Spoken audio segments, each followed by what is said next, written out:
మనం చదువుకున్న లేఖనాలలో దేవాలయానికి ముందు ఉన్నటువంటి 2 స్తంభాల గురించి చెప్పాడు. రాత్రి 1వ రాజుల గ్రంథం 7:21 నుంచి మనం చూసాం. ఈ మధ్యాహ్నం వేళ 2వ దినవృత్తాంతాలు 3వ అధ్యాయము 15 నుంచి మనం చూస్తున్నాం. రాజుల గ్రంథములో దేవాలయానికి ముందు 2 స్తంభములు నిలబెట్టి ఉన్నాడు. ఆ 2 స్తంభములకు యాకీన్ అని బోయజ్ అని పేర్లు పెట్టారు అనే విషయం మాత్రమే అక్కడ ప్రస్తావించాడు. దినవృత్తాంతాల్లోకి వచ్చేసరికి ఆ స్తంభము హైట్ ఎంత, దాని కొలతలతో సహా స్తంభమునకు పైన ఉన్న పీట అది ఎంత వెడల్పుతో చేయబడింది, ఈ స్తంభాలకి ఏ రీతిగా అలంకరణ చేయబడింది, ఈ స్తంభములకు 100 దానిమ్మ పండ్లు ఎలాగా చెక్కబడ్డాయి, ఈ విషయాన్ని గురించి కొలతలు దాన్ని ఏ రీతిగా సుందరంగా చక్కగా చెక్కబడిందో దాని అందాన్ని గురించి వర్ణించాడు. దేవునికి స్తోత్రం కలుగును గాక. ఆ తర్వాత కింద చెప్పాడు, ఈ 2 స్తంభాలు చేయించి ఎడమ వైపు ఒకటి కుడి వైపు ఒకటి పెట్టి యాకీన్ అని బోయజ్ అని వీటికి పేర్లు పెట్టడం జరిగింది అని ఇప్పుడు మనం చదువుకున్నటువంటి ఈ యొక్క వచనాల్లో ప్రస్తావించబడినటువంటి మాటలు మనకు కనబడుతూ ఉన్నాయి. బిడ్లారా, ఈ స్తంభాల గురించి మనం చెప్పాలి అని అంటే దేవాలయం ముందు ఉన్నటువంటి ఈ స్తంభాలు సాక్షాత్తు దేవునికి సాదృశ్యంగా కనబడతా ఉన్నాయి. దేవునికి స్తోత్రం. యాకీన్ అనగా అర్థం ఏంటి? యాకీన్ అనగా అర్థం ఏంటి? స్థిరపరచువాడు. బోయజ్ అనగా అర్థం ఏంటి? బలపరచువాడు. దేవునికి స్తోత్రం. స్థిరపరిచేది బలపరిచేది ఎవరు? మనుషుడు ఒక మనిషిని స్థిరపరచలేడు, ఒక మనిషి ఒక మనుషుడిని బలపరచలేడు. స్థిరపరచగలిగింది బలపరచగలిగింది సృష్టికర్త అయిన దేవుడు ఒక్కడే. దేవునికి స్తోత్రం కలుగును గాక. అందుకని ఈ దేవాలయం ముందు ఈ సందేశం ప్రజలకు తెలియటి కోసమై దేవాలయము ముందు అనగా మెయిన్ ద్వారానికి ముందు దేవాలయంలోకి అడుగు పెట్టక మునిపే ఈ 2 స్తంభాలు నిలబెట్టి దైవశక్తిని ప్రజలకు తెలియటం కోసమై సాదృశ్యంగా నిలబెట్టినట్లుగా లేఖనాల్లో మనం చూస్తున్నాం. యాకీన్ స్థిరపరచువాడు, స్థిరపరిచే దేవుడు. స్థిరత్వం లేనటువంటి మన వల్ల కూడా స్థిరత్వం కలగజేసి నిలబెట్టగలిగిన సమర్థుడు అని రాత్రి లేఖనాల్లో మనం ధ్యానం చేశాం.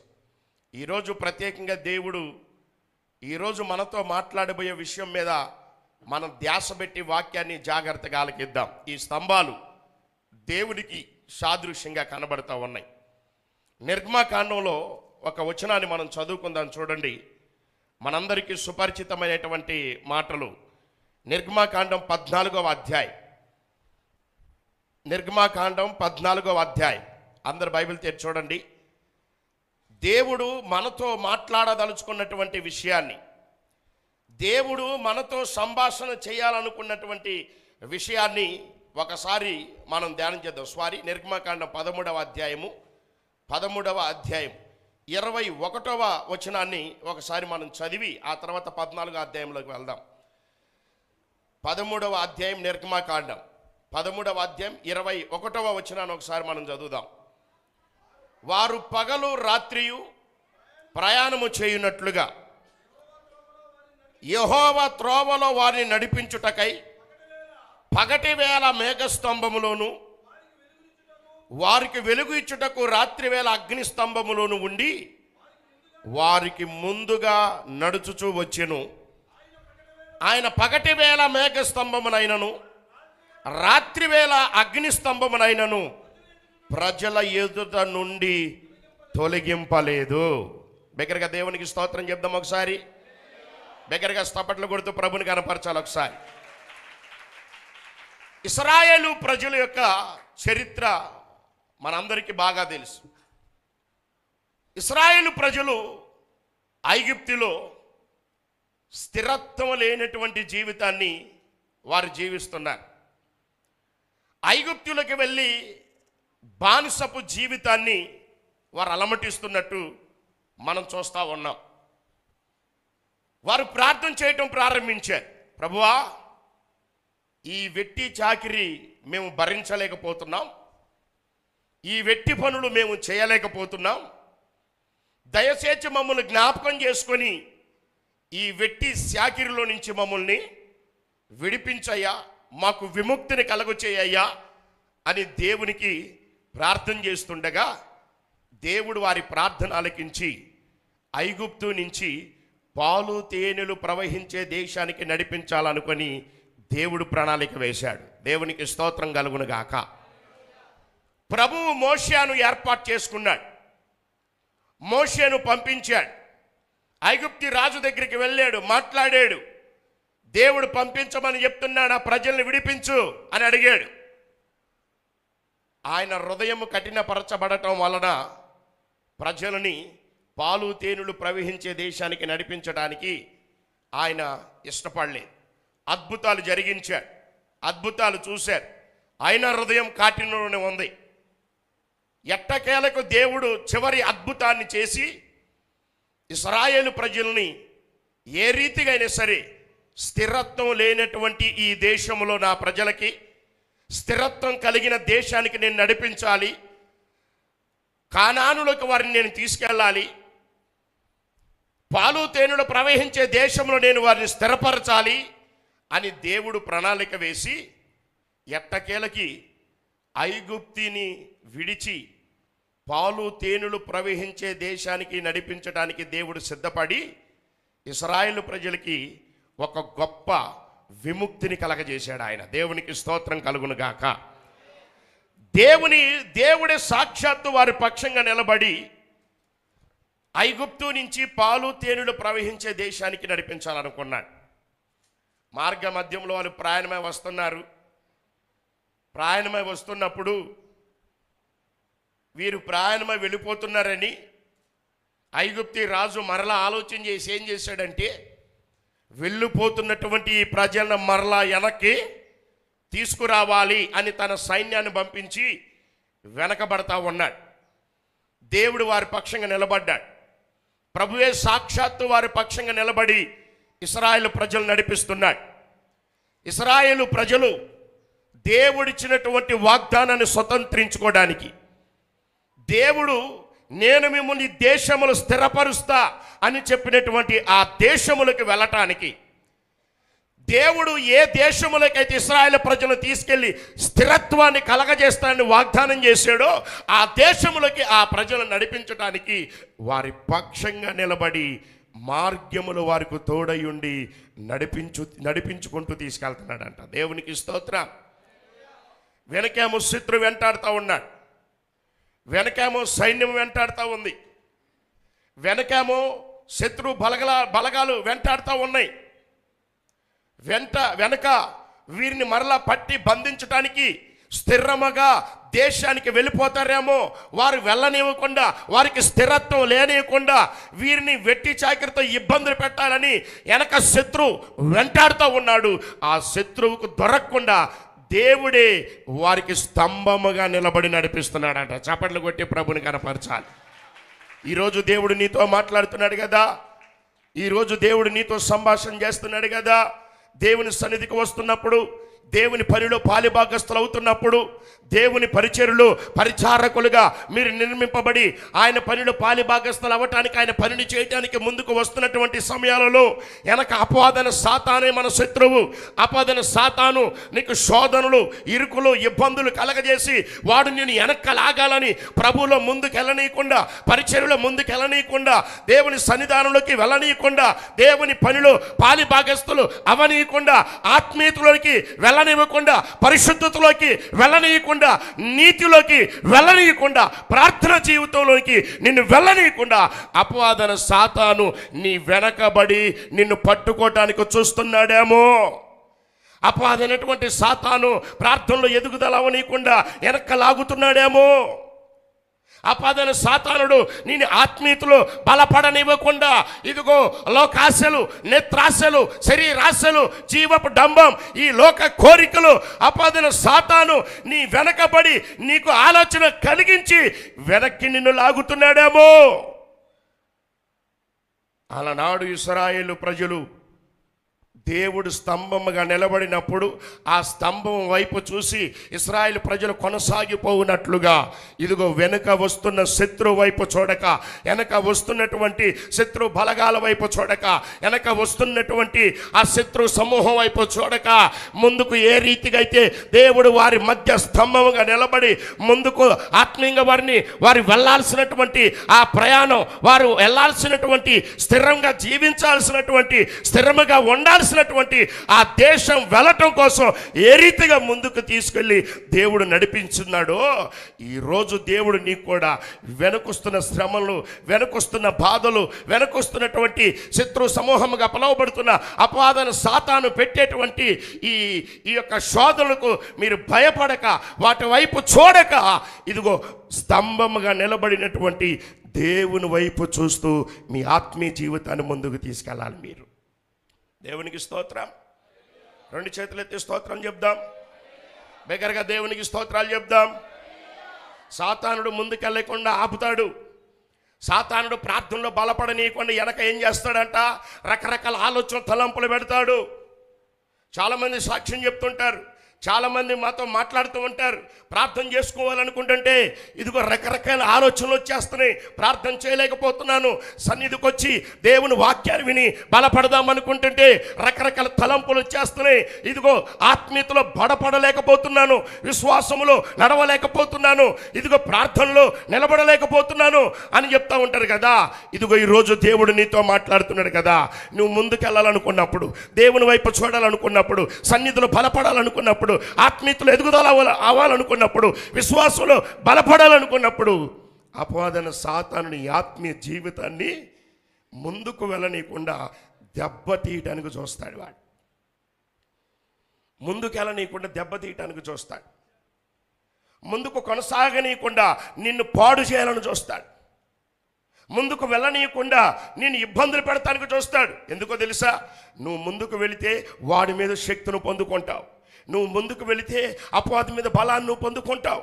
నువ్వు ముందుకు కొనసాగితే సాతాను పెట్టే శోధనల్ని జయించగలిగిన వ్యక్తిగా నువ్వు నిలబడతావు.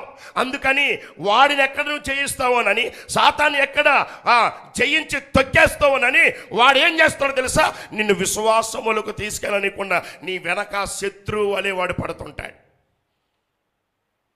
నిన్ను నమ్మకత్వంలోకి తీసుకొని నీ వెనక శత్రువులే పడి నేను వెనక్కలాగటానికి చూస్తాడు. అలనాడు ఇశ్రాయేలు ప్రజలు పాలు తేనెలు ప్రవహించే దేశానికి వారు నడిపించబడాలి. పాలు తేనెలు ప్రవహించే దేశానికి వారు వెళ్ళాలి.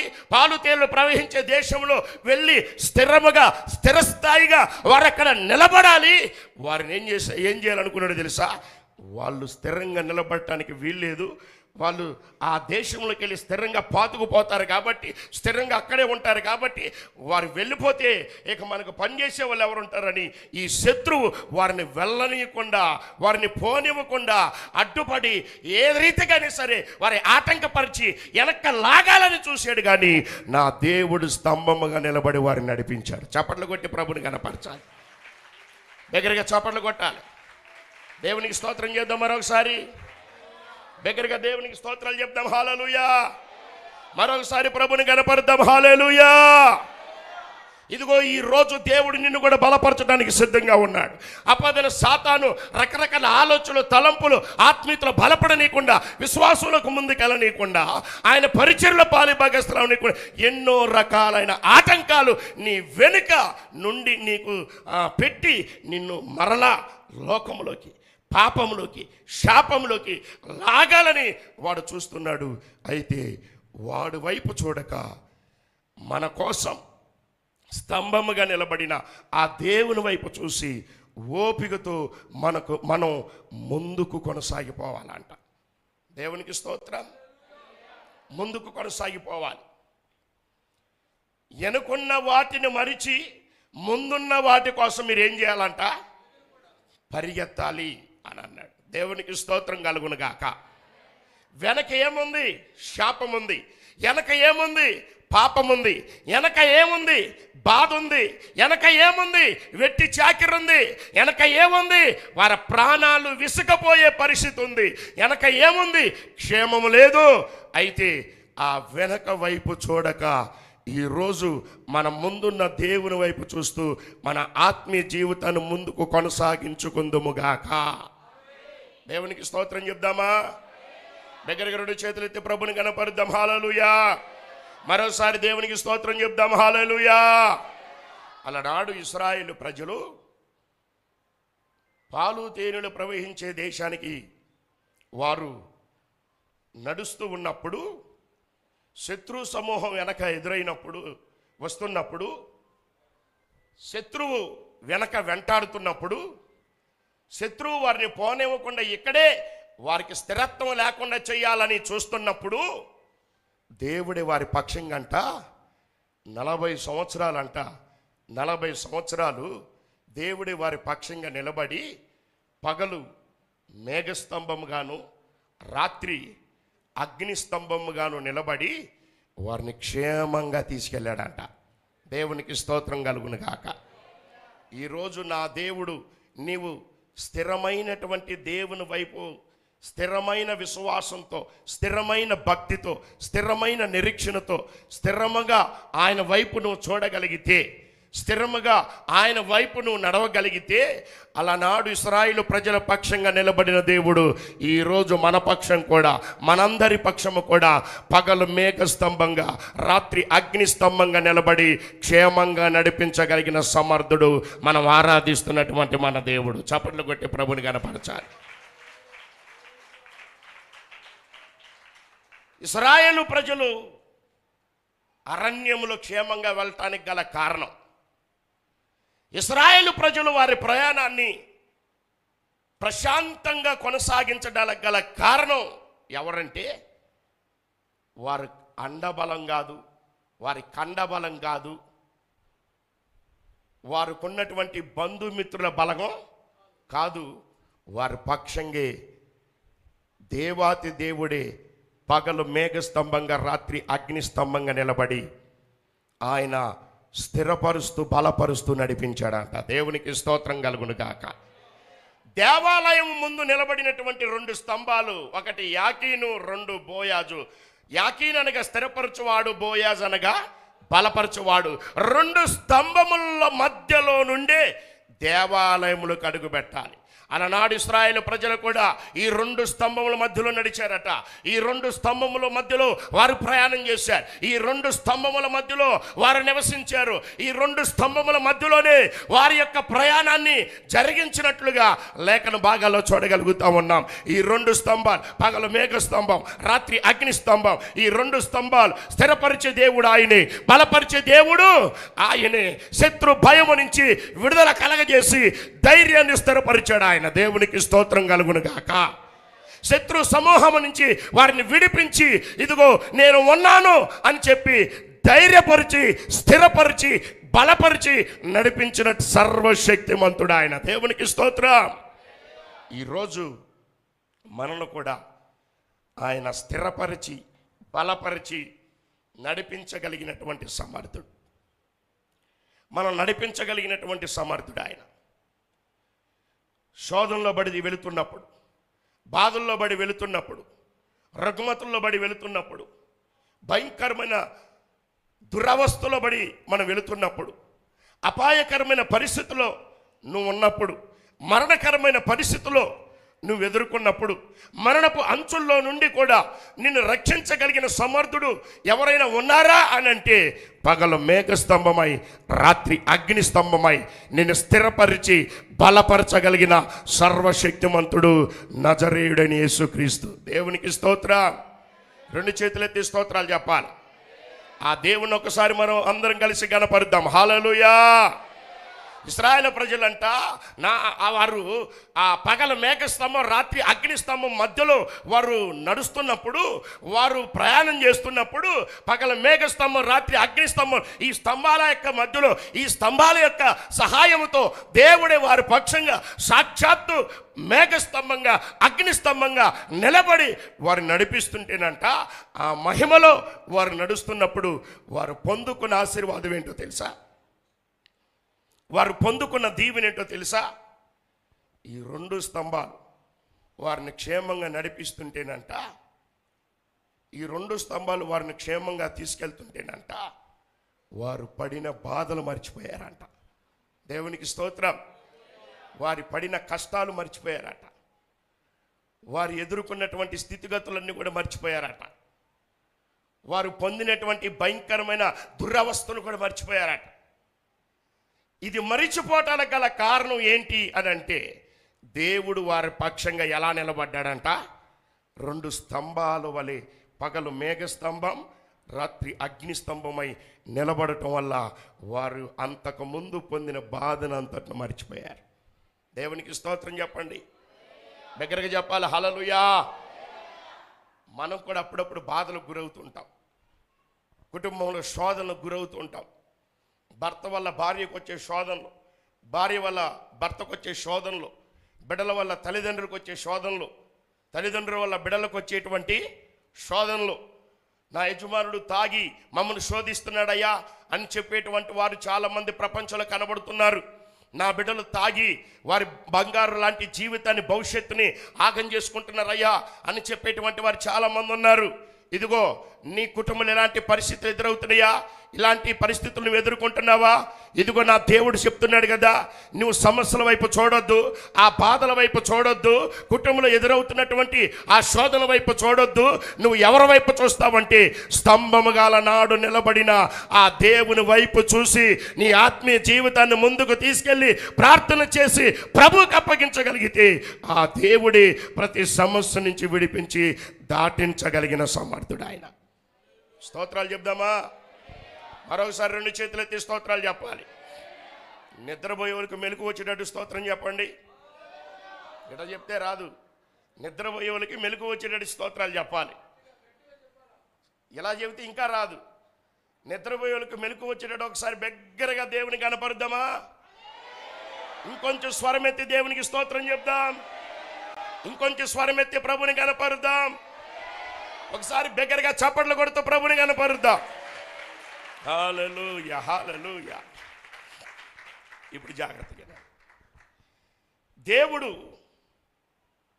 ఇశ్రాయేలు ప్రజల్ని పక్షంగా నిలబడి వారంతా ముందు పడినటువంటి బాధలు, కష్టాలు, నష్టాలు, బలహీనతలు, వ్యాధులు అవి ఏమీ వారిని గుర్తు చేయనీయకుండా ఆయన మహిమలో నింపి మహిమతో ముందుకు తీసుకెళ్ళాడు. దేవునికి స్తోత్రం. ఇక వారి ఎదురు కనబడుతుంది ఏంటంటే పగల మేఘస్తంభం, రాత్రి ఇవి తప్ప ఏమి కనపట్ల వాళ్ళకి. దేవునికి స్తోత్రం కలుగును గాక. ఇవి తప్ప వారికి ఏమీ కనపట్ల. ఈ సమస్యలు, శోధనలు ఎప్పుడు ఉండేవి, ఈ బాధలు ఎప్పుడు ఉండేవి. చిన్న బాధన వచ్చిందని ప్రార్థన మానుకోకూడదు, చిన్న శోధన వచ్చిందని మందిరానికి రావటం మానుకోకూడదు, చిన్న ఇరుకులు ఏర్పడ్డాయని దేవుని సన్నిధికి రావటం మానుకోవద్దు. ఒకవేళ అలాంటి వారు ఇక్కడ ఉన్నారా? కుటుంబంలో శోధన వచ్చిందని, కుటుంబంలో బాధలు ఎదురైనాయి అని, కుటుంబంలో సమస్యలు ఎదురైనాయి అని, ఆరోగ్య పరిస్థితి సరిలేదని ఆరాధన మానుకొని ఇంటి దగ్గరే మనం ఉండకూడదు. ఇశ్రాయేలు ప్రజలు వారు పడినటువంటి ఏ బాధను వారు అసలు వారు ప్రయాణం చేస్తున్నప్పుడు దేవుడు పగల మేఘస్తంభంగా రాత్రి అగ్నిస్తంభంగా నిలబడినప్పుడు అసలు ఏది గుర్తు రాలేదు వాళ్ళకి. దేవునికి స్తోత్రం. ఏది గుర్తురాల, ఏది గుర్తురాల. వారు కనపడింది ఒకటే, వారు చూసింది ఒకటే, వారు అనుభవించింది ఒకటే, వారు తెలుసుకున్నది ఒకటే. సాక్షాత్తు దేవుడే మన మధ్య స్తంభంగా నిలబడి, పగల మేఘస్తంభం రాత్రి అగ్నిస్తంభంగా నిలబడి మనకు దారి చూపించి ఆయనే మనల్ని నడిపిస్తున్నాడని సంతోషముతో స్థిరముగా మనం ఉండాల్సిన దేశానికి మనం ప్రయాణమై వెళ్ళాలి అనేటువంటి నిరీక్షణతో ప్రయాణాన్ని కొనసాగించారు. దేవునికి స్తోత్రం. వారు ప్రయాణం చేసినన్ని సంవత్సరాలు బైబిల్లో రాయబడి ఉంది, వాళ్ళు చెప్పులు వారులు తెగలేదంట, వారు వేసుకున్నటువంటి వస్త్రాలు పాతగిల్లలేదంట, వారి ఒంటిలో ఓపిక తగ్గలేదు, ఎముకల్లో సత్తువ తగ్గలేదంట. చప్పట్లు కొట్టి ప్రభుని కనపరచాలి. సొలొమోను కట్టినటువంటి దేవాలయం ఎదుట పెట్టబడినటువంటి ఆ స్తంభాలు సాక్షాత్తు ఎవరి సాదృశ్యంగా కనబడుతున్నాయి అంటే యేసుక్రీస్తు ప్రభుల వారు దేవునికి సాదృశ్యం కనబడుతున్నాయి. మందిరంలోకి రావాలంటే ఎవరి మధ్యలో నుంచి రావాలి? మందిరంలోకి అడుగు పెట్టాలంటే ఏ స్తంభాల మధ్యలో నుంచి అడుగు పెట్టాలి? దేవాలయముకు ముందు నిలపబడినటువంటి 2 స్తంభాల్లో నుంచే ఏ మనుషుడైనా అడుగు పెట్టాలి. ఈ 2 స్తంభాలకి ఉన్న పేర్లేంటి చెప్పాలి? ఏం పేర్లంట? యాకీను, బోయాజ్. యాకీన్ అనగా స్థిరపరచువాడు, బోయోజ్ అనగా బలపరచువాడు. దేవునికి స్తోత్రం కలుగును గాక. ఇప్పుడు ప్రజలు ఎవరి మధ్యలో నుంచి రావాలి? స్థిరపరచువాడు, బలపరచువాడు, దేవుడిగా పిలువబడుతున్న ఆ దేవుని మధ్యలో నుంచి అడుగు పెట్టాలంట. దేవునికి స్తోత్రం కలుగును గాక. ఆ దేవుని మధ్యలో నుంచి రావాలి. అలనాడు ఇశ్రాయేలు ప్రజలుగా ఆయన పక్షంగా, వారి పక్షంగా నిలబడి మేఘస్తంభంగా, అగ్నిస్తంభంగా నిలబడి ప్రజలను క్షేమంగా తీసుకెళ్లారట. ఆ మహిమకు ఆ స్తంభము దేవుడే నిలబడి ఉన్నాడు కాబట్టి దేవుడు వారి పక్షంగా నిలబడటం వల్ల వారి వస్త్రాలు కూడా పాతగెల, వారి చెప్పులు వారులు కూడా తెగిపోలేదట, వారి దేహానికి ఆరోగ్యాన్ని కూడా కోల్పోలేదట, వారి ఎముకలకు సత్తువ కలిగిన వారిగా నిలబడ్డారు. దేవునికి స్తోత్రం. దేవునిలో ఉంటే నీకు ఆరోగ్యం, దేవుని సన్నిధానంలో ఉంటే నీకు స్వస్థత, దేవుని మందిరంలోకి అడుగు పెడితేనే నీకు విడుదల, దేవుని సమూహములకి నువ్వు రాగలిగితేనే దేవుడు నీ పక్షంగా నిలబడి బాగు చేసి ఆరోగ్యం ఇచ్చి నడిపించగలిగిన సమర్థుడు ఆయన. దేవునికి స్తోత్రం కలుగును గాక. దగ్గరగా చెప్దాం హల్లెలూయా. మరోసారి స్తోత్రం చెప్దాం హల్లెలూయా. మందిరములకు అడుగు పెట్టాలి. సమస్య వచ్చిందని ఆగిపోవద్దు, బాధలు వచ్చాయని ఆగిపోవద్దు, చిన్న తలనొప్పి వచ్చిందని ఆగిపోవద్దు, చిన్న జ్వరం వచ్చిందని ఆగిపోవద్దు. ఎందుకంటే ఆయన మందిరంలోకి నువ్వు రాగలిగితే ఆయన మందిరంలో ఆయన మహిమ ఉంటుంది, ఆయన మందిరంలో ఆయనే స్తంభంగా నిలబడతాడు, ఆయన మందిరంలో ఆయనే సాక్షాత్తు నిలబడతాడు. కాబట్టి నువ్వు ఆయన దగ్గరికి వస్తే, ఆయన సమీపంగా వస్తే, ఆయన దగ్గర కూర్చుంటే, ఆయన మందిరంలోకి అడుగు పెడితే, ఆయన సన్నిధిలోకి అడుగు పెడితే ఆయనలో ఉన్న స్వస్థత నువ్వు అనుభవిస్తావు. దేవునికి స్తోత్రం. ఆయనలో ఉన్న విడుదల నువ్వు అనుభవిస్తావు. స్తోత్రాలు చెప్పండి. ఆయనలో మహిమ ప్రభావం బయలు వెళితేనే, వస్త్రపు చెంగు ముడితేనే ఆయనలో ఉన్న ప్రభావం స్త్రీలోకి వెళ్ళి ఆమెలో ఉన్న రక్తధారలన్నీ కట్టిని అంత ప్రభావం దేవునిలో ఉంది. దేవునికి స్తోత్రం. నువ్వు ఆయన దగ్గరికి వస్తే, ఆయన పక్షంగా నువ్వు నిలబడగలిగితే, ఆయన సమూహములకు నువ్వు రాగలిగితే ఆయనలో ఉన్న శక్తిని నువ్వు పొందుకుంటావు, ఆయనలో ఉన్న బలాన్ని నువ్వు అనుభవించగలుగుతావు, ఆయనలో ఉన్న ప్రభావం నీలోకి వస్తుంది. ఆయన ప్రభావం నీలోకి వచ్చి నీలో ఉన్న ప్రతి బలహీనతను తొలగించిద్దంట. దేవునికి స్తోత్రం కలుగును గాక. ఆయన స్వస్థపరిచేటువంటి దేవుడు. దేవునికి స్తోత్రం కలుగును గాక. యెహోవా రఫా, యెహోవా రఫా, స్వస్థపరిచావే వందనమయ్యా. యెహోవా రఫా, యెహోవా రఫా, స్వస్థపరిచావే వందనమయ్యా. నన్ను స్వస్థపరిచావే. అందరూ చప్పట్లు కొడదాం. చప్పట్లు కొడుతూ ప్రభుని కనపరచు వారిగా ఉందాం.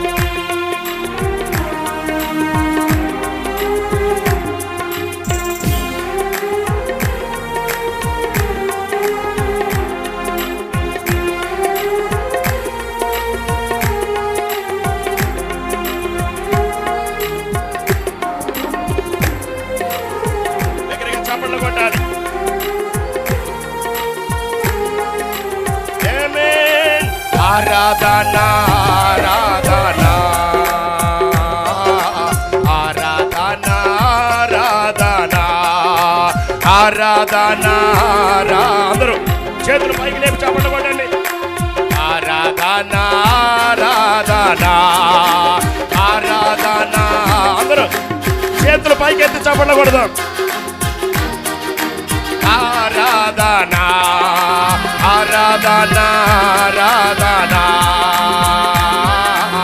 ఆరాధనా ఆరాధనా యెహోవా రఫా యెహోవా రఫా స్వస్థపరిచావే వందనమయ్యా యెహోవా రఫా యెహోవా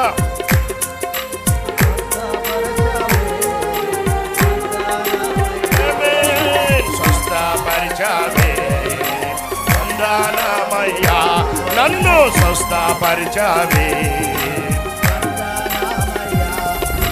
పూర్ణ మనసుతో ఆరాధించు నిన్నే పూర్ణ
చప్పట్లు కొడుతూ ప్రభుని కనపడతాం.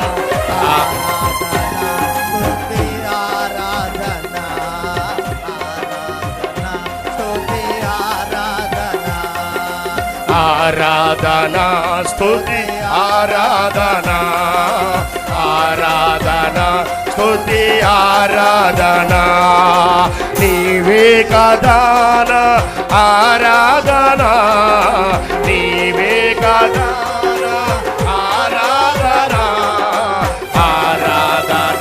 స్తుతి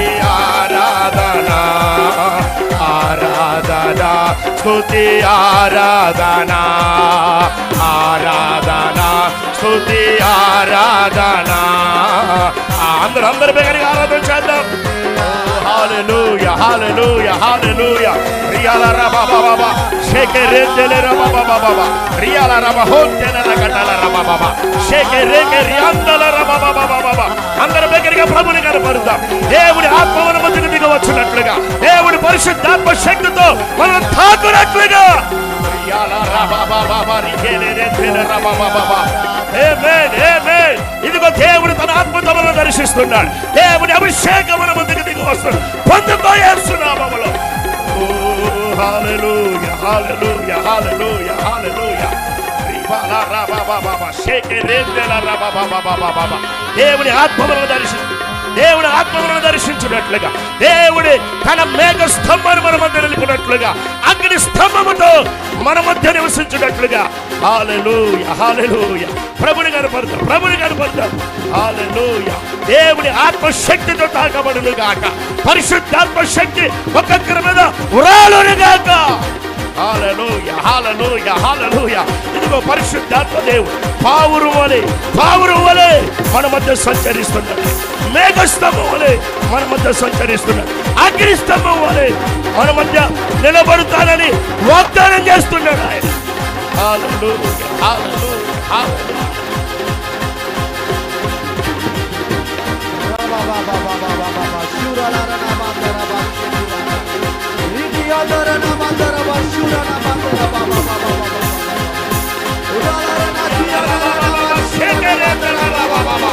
పొందుకో యేసు నామములో. యేసు నామములో హోలీ స్పిరిట్ అనాయింటింగ్ పవర్ తో తాకబడును గాక. హల్లెలూయా హల్లెలూయా హల్లెలూయా హల్లెలూయా. అభిషేకముతో నింపబడును గాక. పరిశుద్ధాత్మ శక్తితో తాకబడును గాక. హల్లెలూయా హల్లెలూయా హల్లెలూయా హల్లెలూయా. Thank you Jesus. Thank you my Lord.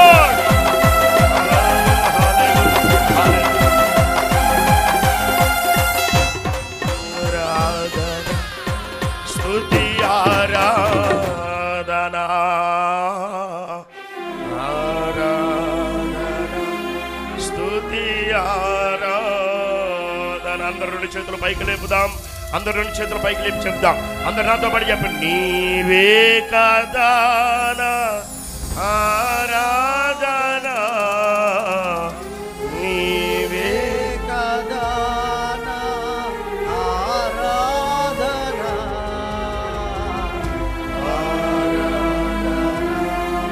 స్తుతి ఆరాధన, ఆరాధన స్తుతి ఆరాధన.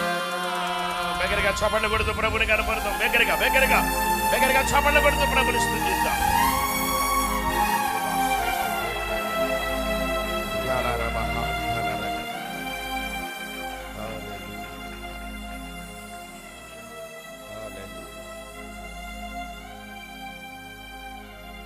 అలనాడు ఇశ్రాయేలు ప్రజలు దేవుని సమక్షములో నడుస్తూ ఉండగా వారికున్న ప్రతి సమస్య నుంచి విడుదల పొందారట. వారికున్న ప్రతి వ్యాధి నుంచి విడుదల పొందారట. వారికున్న ప్రతి అనారోగ్య పరిస్థితుల నుంచి విడుదల పొందారట. మేఘస్తంభము అగ్నిస్తంభము మధ్యలో నడిచినన్ని సంవత్సరాలు వస్త్రాలు కూడా పాతగెళ్ళలేదంటే సాక్షాత్తు దేవుని మహిమ వారి మధ్యలో ఉంది. దేవునికి స్తోత్రం కలుగును గాక. వారి చెప్పులో వారులు తెగిపోలేదంటే సాక్షాత్తు దేవుని యొక్క బలము వారి మధ్యలో ఉంది. దేవునికి స్తోత్రం చెప్పండి. దగ్గరగా చెప్పాలి. హల్లెలూయా. వారు ఆరోగ్యంతో ప్రయాణాన్ని కొనసాగించారంటే సాక్షాత్తు దేవుడి పగలు మేఘస్తంభంగా రాత్రి అగ్నిస్తంభంగా ఉండి తన ప్రజలను క్షేమంగా తీసుకెళ్ళాడు ఆయన. దేవునికి స్తోత్రం చెప్దామా. దేవుని సమక్షములో నువ్వు జీవించగలిగితే, దేవుని సమక్షములో మీరు ఆత్మీయ జీవితాన్ని స్థిరంగా కట్టుకోగలిగితే, ప్రభు సమక్షములో ఆత్మీయతని మీరు బలంగా స్థిరముగా నాటుకోగలిగితే ఏ బాధలు కూడా మీరు చూడరు, ఏ కష్ట నష్టాలు కూడా మీరు చూడరు, ఏ వ్యాధులను కూడా మీరు చూడరు. అలనాడు ఇశ్రాయేలు ప్రజలు పాలు తేనెలు ప్రవహించే దేశానికి నడిపించబడినట్లుగా ఆశీర్వాదకరమైన జీవితములోకి మనం నడిపించబడతాం. దేవునికి స్తోత్రం చెప్దామా. ప్రభుని కనపడదామా మరొకసారి. దేవుడు ఒకటే సెలవిస్తున్నాడు. ఈ రెండు స్తంభాల ద్వారా, యాకీన్ అనబడిన స్తంభం, బోయేజ్ అనబడిన స్తంభం ద్వారా ఆయన చెప్పేది ఏంటంటే, నేను మీ పక్షంగా ఉన్నా, నేను మీ మధ్యలో ఉన్నా, నేను బలపరిచేది నేనే, నిన్ను బలపరిచేది, నిన్ను స్థిరపరచువాడను నేనే అని చెప్పటం కోసమై దేవుడు ఈరోజు మన మధ్యలో ఉండి ఈ స్తంభాల ద్వారా మాట్లాడుతున్నాడు ఆయన. దేవునికి స్తోత్రం కలుగును గాక. ఆయన మన పక్షంగా స్థిరపరచడానికి ఉన్నాడు. ఆయన మన పక్షంగా బలపరచడానికి ఆయన నిలబడ్డాడు. ఇశ్రాయేలు ప్రజల్ని విశ్వాసంలో స్థిరపరిచి, నమ్మకత్వంలో బలపరిచి ప్రయాణాన్ని ముందు కొనసాగించాడంట. దేవునికి స్తోత్రం. ఈ లోకము మనకు శాశ్వతమైంది కాదు. ఈ లోకము స్థిరత్వంగా నిలబడేది కాదు. మనం ఈ లోకంలో చూస్తున్న ఏది కూడా స్థిరముగా నిలబడదు. స్థిరముగా నిలబడేది ఒకటే.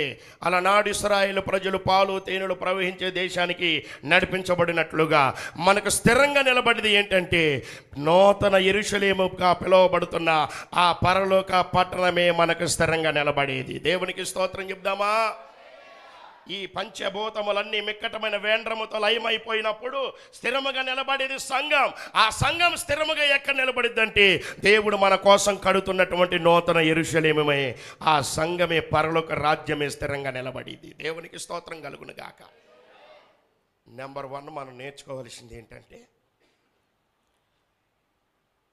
స్థిరముగా పగలు మేఘస్తంభముగా, రాత్రి అగ్నిస్తంభముగా నిలబడినటువంటి ఆ దేవుని వైపు చూస్తూ ఇశ్రాయేలు ప్రజలు ఏ రీతిగా ముందుకు వారి ప్రయాణాన్ని కొనసాగించారో, మనము కూడా స్థిరమైన విశ్వాసంతో, స్థిరమైన భక్తితో, స్థిరమైన నిరీక్షణతో, స్థిరమైనటువంటి నూతనమైనటువంటి ఆత్మ సంబంధమైన లోతైన భక్తిలో మనం స్థిరపరచబడి ఆ దేవుని వైపు చూస్తూ ముందుకు ఓపికతో మన ఆత్మీయ జీవితాన్ని ముందు కొనసాగించాలంట. దేవునికి స్తోత్రం.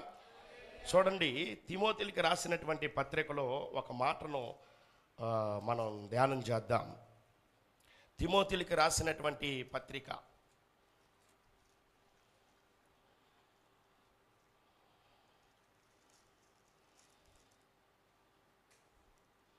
మొదటి తిమోతికి రాసిన పత్రిక 3వ అధ్యాయం. అందరు బైబిల్ తెచ్చి చూడండి. మొదటి తిమోతికి రాసిన పత్రిక 3వ అధ్యాయం 15వ వచనం నుండి కొన్ని మాటలు మనం చదువుదాం. 15వ వచనం. మొదటి తిమోతికి రాసిన పత్రిక 3వ అధ్యాయం 15వ వచనం. ఆయనను నేను ఆలస్యము చేసిన ఎడల దేవుని మందిరములో అనగా జీవము గల దేవుని సంఘములో జనులలాగు ప్రవర్తింపవలెనో అది నీకు తెలియవలనని ఈ సంగతులను నీకు వ్రాయిచున్నాను.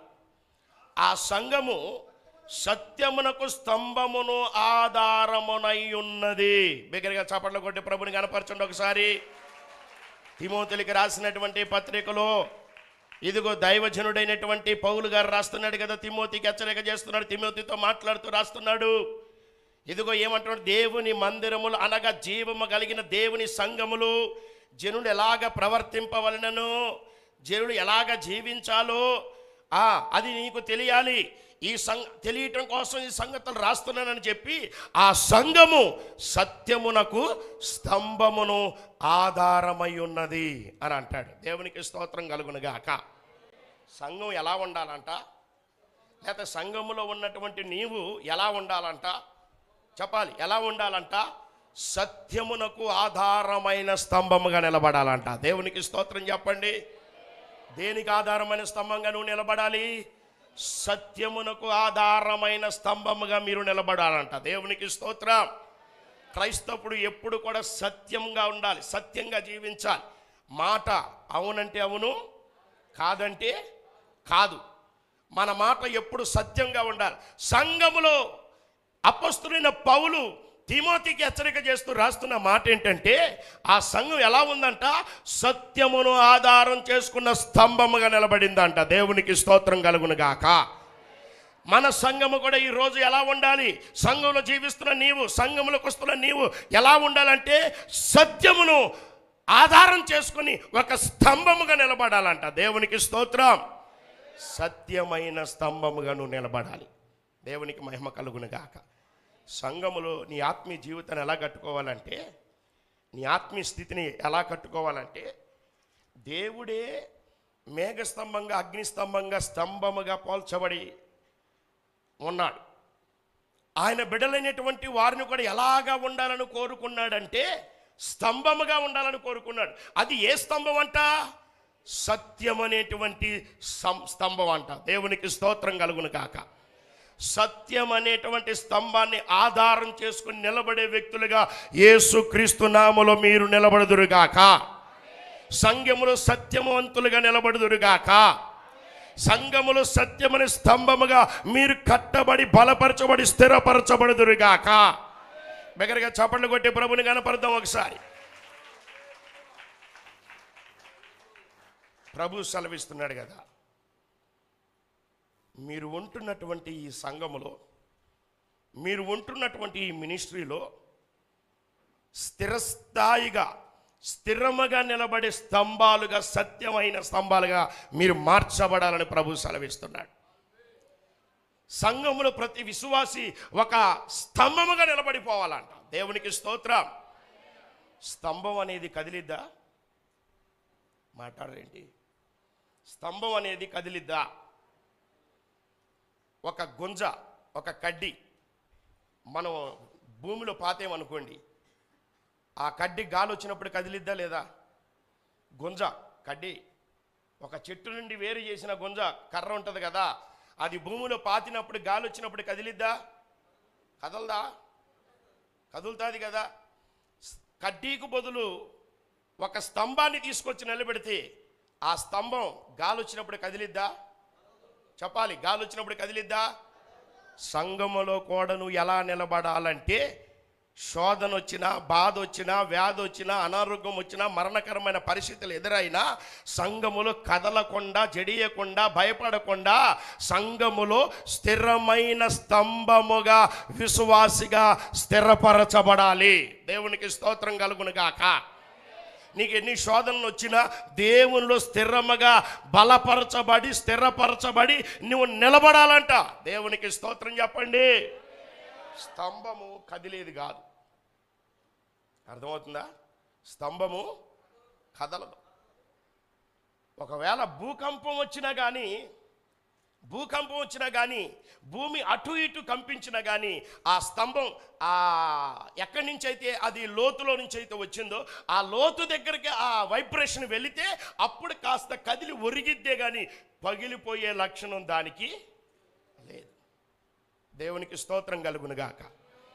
నీవు కూడా క్రీస్తు అనబడిన సంఘములో ఎలా కట్టబడాలంటే, రాత్రి చెప్పాను కదా, బండ మీద కట్టబడిన ఇల్లు వలె కట్టబడాలి. దేవునికి స్తోత్రం కలుగునుగాక. స్థిరముగా కట్టబడాలంట. అందుకే ప్రకటన గ్రంథంలో ఒక మాట చెప్తాడు కదా, అంతం వరకు సహించువాడు ధన్యుడు, జయించిన వానిని నా దేవుని రాజ్యములో ఒక స్తంభముగా నేను నిలబెడతా అని చెప్పాడు. దేవునికి స్తోత్రం కలుగునుగాక.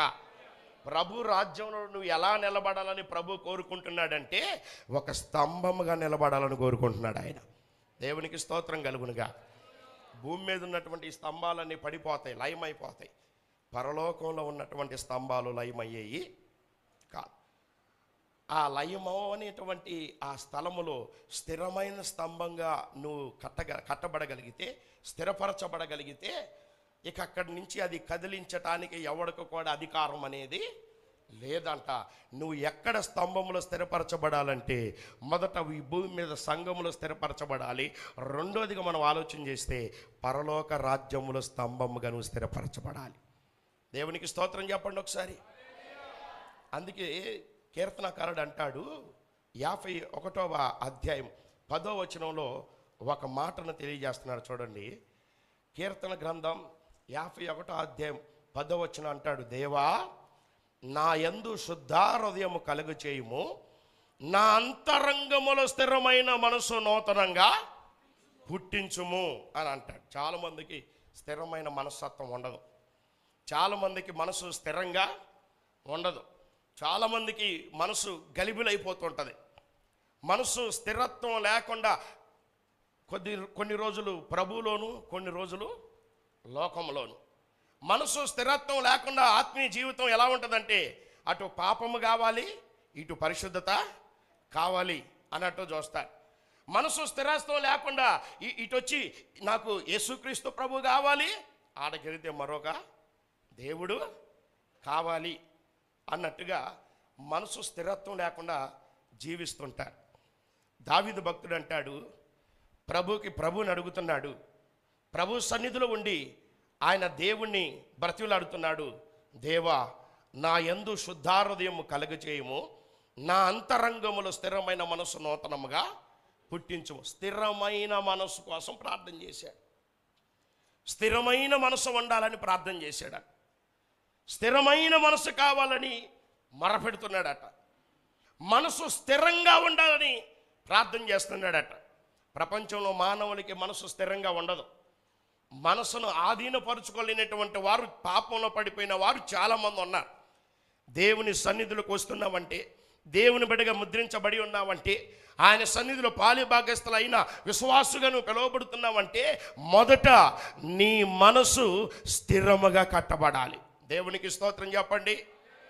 నీ మనసు ప్రభువు మీద స్థిరముగా ఆనుకోవాలి. నీ మనసు ప్రభువు మీద ఆనబెట్టబడాలి. స్థిరమైన మనసు. సన్నిధిలోకి వచ్చిన తర్వాత ఇక మన మనసులోకి లోకం రాకూడదు. దేవుని సన్నిధిలోకి అడుగుపెట్టిన తర్వాత మన మనసులోకి, అనగా నీ మనసులోకి పాపం ఎంటర్ అవ్వకూడదు. పాపానికి అవకాశం ఇవ్వకూడదు, లోకానికి అవకాశం ఇవ్వకూడదు, లోక కోరికలకు అవకాశం ఇవ్వకూడదు, శరీరాశల జీవపు డంబాలకి అవకాశాన్ని ఇవ్వకూడదు. నీ మనసు ముందు స్థిరపరచుకో. దేవునికి స్తోత్రం కలుగును గాక. నీ మనసు ముందు స్థిరపరచబడాలి. స్థిరమైన మనసు నాలో నూతనంగా పుట్టించయ్యా అని ప్రార్థన చేశాడు. మనసు స్థిరత్వం కలిగిందిగా ఉండాలి. ఎందుకంటే మన దేవుడు అస్థిరుడు కాదు. దేవుడిని పిలువబడాలన్నా, కొలవబడాలన్నా అస్థిరుడైన వాడు దేవుడుగా పిలువబడలేడు, కొలవబడలేడు, దేవుడని కూడా పిలువబడలేడు కూడా. స్థిరముగా ఉండు వాడే దేవుడు. దేవునికి స్తోత్రం కలుగును గాక. దేవుడు స్థిరముగా ఉండువాడు. మన దేవుడు అస్థిరుడు కాదు, స్థిరముగా నిలబడిన దేవుడు ఆయన. దేవునికి మహిమ కలుగును గాక. అంటే నీ మంచిగా ఉన్నప్పుడు మరొక రకంగా, నీకు మంచి లేనప్పుడు మరొక రకంగా ఆయన ఉండే దేవుడు కాదు. ఆయనలో స్థిరత్వం ఉంది. ఆయనలో స్థిరత్వం ఉంది కాబట్టే ఆయన దేవుడను పిలువబడ్డాడు. ప్రపంచ ప్రజలందరూ కొలవబడుతున్నాడు ఆయన. దేవునికి స్తోత్రం. దగ్గరగా చెప్పాలి హల్లెలూయా. దేవుడు అని పిలువబడాలంటే స్థిరం ఉండాలని చెప్తున్నాను. ఈ టైంలో పుట్టి ఈ టైంలో అంతరించిపోవాలి, స్థిరత్వం లేనివాడుగా ఉండకూడదు. వాడు దేవుడు కాదు. మనం ఆరాధిస్తున్న దేవుడు ఎలాంటి వాడు, మనం పూజిస్తున్న దేవుడు ఎలాంటి వాడు, మనం గణపరుస్తున్న ఆ ప్రభు ఎలాంటి వాడు అని అంటే నిన్న నేడు ఏకరీతిగా ఉన్న దేవుడు అంట ఆయన. చప్పట్లు కొట్టి ప్రభుని గణపరచండి. ఎవరంట ఆయన? నిన్న నేడు ఏకరీతిగా ఉన్న దేవుడు. అంటే దాని అర్థం ఏంటంటే స్థిరముగా ఉండే దేవుడు ఆయన. దేవునికి స్తోత్రం. పురాతన కాలములో ఎలా ఉన్నాడో శాశ్వత కాలములో కూడా అలాగే స్థిరత్వాన్ని కలిగిన దేవుడు అంట ఆయన. దేవునికి స్తోత్రాలు చెప్దామా? పురాతన కాలములో ఎలా ఉన్నాడో శాశ్వత కాలములో స్థిరత్వం కలిగినటువంటి దేవుడు. హల్లెలూయా. ఆయన మారని దేవుడు, మార్పు లేని దేవుడు. ఆయనలో స్థిరత్వం ఉన్నప్పుడు మరి మనలో స్థిరత్వం ఉండాలిగా. మన దేవుడు అస్థిరుడు కాదుగా, స్థిరత్వం లేని దేవుడు కాదు కదా. మన దేవుడు స్థిరత్వం కలిగిన దేవుడు. మనకు ముందున్న మన పెద్దలు, పూర్వీకులుగా పిలువబడుతున్న ప్రవక్తలు, వాళ్ళతో ఎలా ఉన్నాడో, వాళ్ళు చూసినప్పుడు ఆయన ఎలా ఉన్నాడో, ఇదిగో మన కాలంలో, మన తర్వాత కాలంలో, శాశ్వత కాలంలో, ఇంకా ముందున్న కాలంలో కూడా అదే రీతిగా ఉన్న దేవుడు. స్తోత్రం చెప్దామా? దగ్గరగా చెప్పాలి హల్లెలూయా. స్థిరత్వాన్ని కోల్పోయిన వాడు కాదు. భూప్రపంచంలో దేవుడిగా, దేవతలుగా పిలువబడే వాళ్ళు, కొలవబడే వాళ్ళు చాలామంది ఉన్నారు, కానీ వారిలో స్థిరత్వం లేదు. వారు స్థిరులుగా నిలబడలేకపోయారు. వాళ్ళు స్థిరులు కాదు. స్థిరత్వం కలిగిన దేవుడు ఉన్నాడంటే ఈ ప్రపంచంలో నజరేయుడైన యేసు క్రీస్తు ప్రభుల వారు ఒక్కడే ఆయన. దేవునికి స్తోత్రం కలుగును గాక. నిన్న నేడు నిరంతరం ఏకరీతిగా నిలబడిన స్థిరత్వం కలిగిన దేవుడు ఆయన. స్తోత్రాలు చెప్పండి. మరణము ఆయన్ని బంధించలేకపోయింది. ఆయనలో ఉన్న స్థిరత్వాన్ని పగలగొట్టలేకపోయింది. సమస్తాన్ని జయించి స్థిరుడుగా లేచాడు, కానీ అస్థిరుడుగా లేవలేదు ఆయన. దేవునికి స్తోత్రం. స్థిరత్వము కలిగినటువంటి దేవుడు. మన దేవుళ్ళో స్థిరత్వం ఉన్నప్పుడు మరి మనలో కూడా స్థిరత్వం ఉండాలి. స్థిరమైన భక్తి మనలో ఉండాలి. స్థిరమైన విశ్వాసం మనలో ఉండాలి. విశ్వాసంలో స్థిరపడాలి, భక్తిలో స్థిరపడాలి, సంఘములో స్థిరపడాలి, ప్రభుని సేవించే విషయంలో స్థిరపడాలి, నమ్మకముగా ఆయన మీద స్థిరపడి ఆధారపడాలి.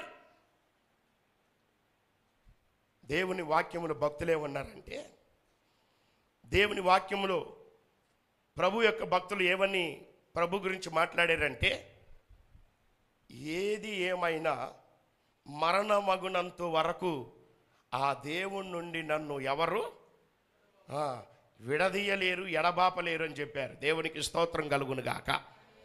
మనలో కూడా మన పితరులో ఉన్న భక్తి కనపడాలంట. దేవునికి మహిమ కలుగును గాక. మన పితరులో ఉన్న విశ్వాసం కనపడాలంట. ఎందుకంటే మన దేవుడు స్థిరమైన వాడు. మనలో స్థిరత్వం ఉంటేనే ఆ స్థిరమైన దేవుడు కడుతున్నటువంటి నూతన యెరూషలేములకు మనం వెళ్ళగలుగుతాం. దేవునికి స్తోత్రం. చూడండి, పరిశుద్ధ లేఖన భాగాల నుంచి యెషయా గ్రంథం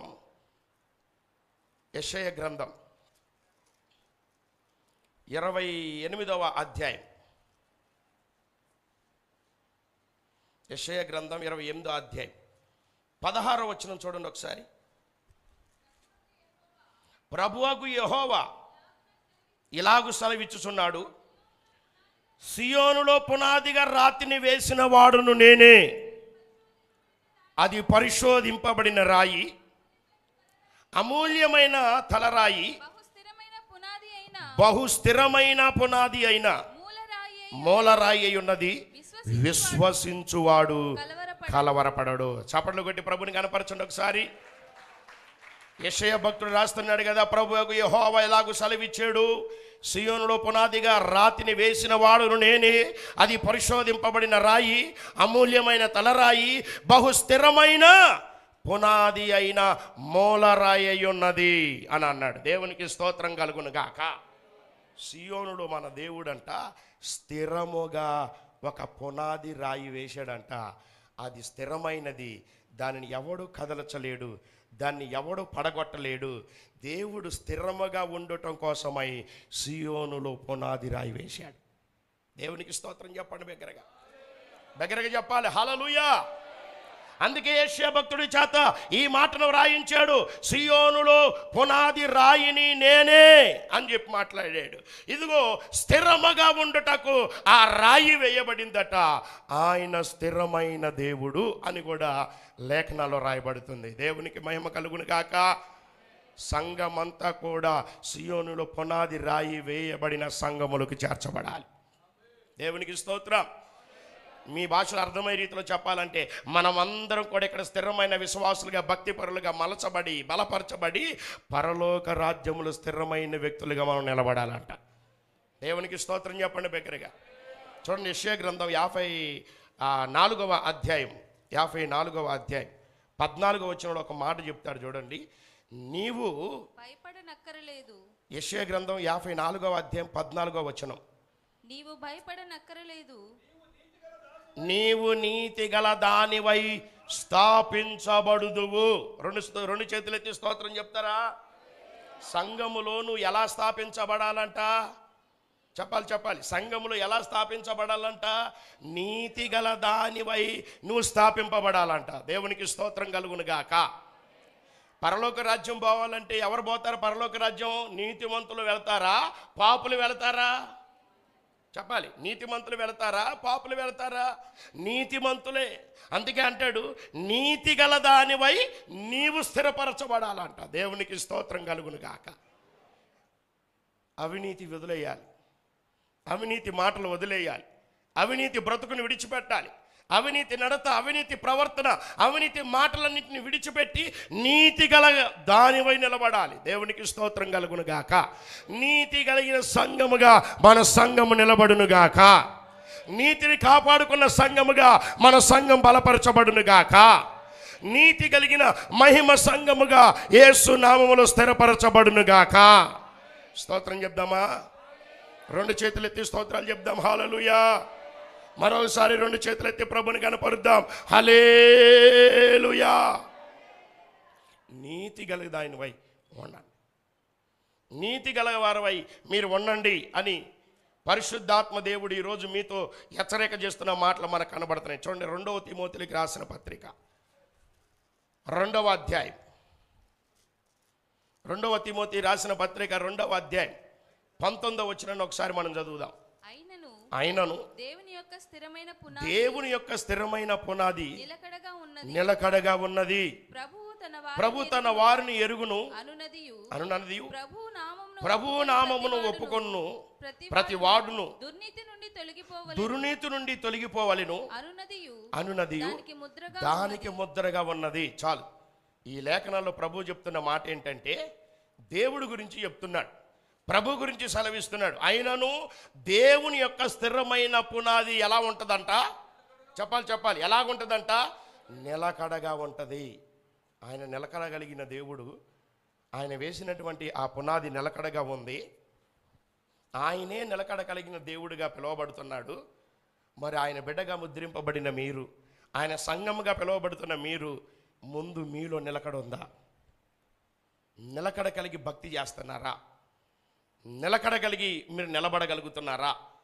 పరిశుద్ధ గ్రంథమైన బైబిల్లో వాక్యం సెలవిస్తుంది. తిమోతికి రాసిన పత్రికలు అంటాడు, దేవుని గురించి మాట్లాడుతున్నాడు, ఆయన స్థిరముగా ఉన్నటువంటి వాడంట. దేవునికి స్తోత్రం కలుగును గాక. ఆయన వేసినటువంటి ఆ పునాది స్థిరమైనది, అది నిలకడగా ఉంది అని అంటాడు. సియోనులో స్థిరమైన పునాది నీవు,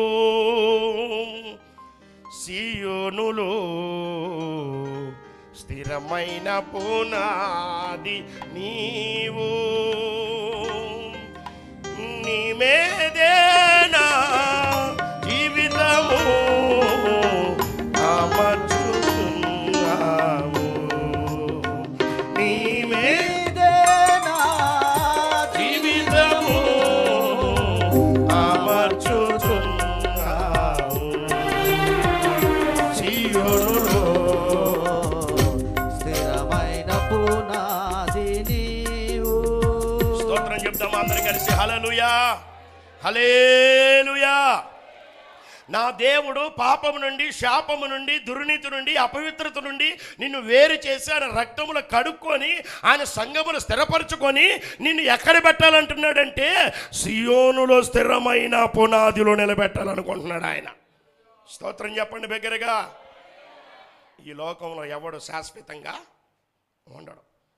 ఈ లోకం ఎవరికి శాశ్వతం కాదు. మరి మన శాశ్వతంగా ఉండేది ఏంటి? శాశ్వతంగా నిలబడేది ఏంటి? శాశ్వతంగా ఉండనది ఏంటి అనంటే సియోనులో నీ కోసం శాశ్వతంగా నిన్ను నిలబెట్టడం కోసం స్థిరమైన పునాది వేశాడు. ఆ పునాదికి మూలరాయి ప్రభువైన యేసుక్రీస్తు ప్రభువారే. దేవునికి స్తోత్రం కలుగును గాక. అందుకే అంటాడు, నేనే మార్గాన్ని సత్యమును జీవమునై ఉన్నాను, నా ద్వారా తప్ప ఎవడు కూడా ఆ తండ్రి రాజ్యంలోనికి ప్రవేశించలేడంట. సియోనులో ఆయన నిర్మించినటువంటి ఆ స్థిరమైన పునాది వేసి నిలకడగా ఉండేటువంటి ఆ పరిశుద్ధ పరలోక మహాపట్నములోకి మనమందరం వెళ్ళి అక్కడ స్థిరంగా ఉండాలి. దేవునికి స్తోత్రం చెప్తారా?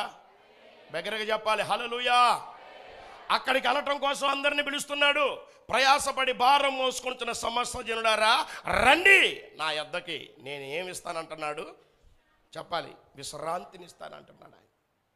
ఆయన దగ్గరకు నువ్వు రాగలిగితే, నీ పాపాన్ని ఒప్పుకొని విడిచిపెట్టగలిగితే, దుర్నీతి నుంచి విడిపింపబడగలిగితే, పరిశుద్ధపరచబడగలిగితే, ఈ సంఘములో బోధల్లో స్థిరముగా నిలబడి ఆ స్థిరముగా వేసినటువంటి ఆ పునాది రాయగలిగిన ఆ మహాపరలోక పట్నములోకి మనం అందరం వెళ్ళి అక్కడ మనం అందరం స్థిరపరచబడాలంట. దేవునికి స్తోత్రం.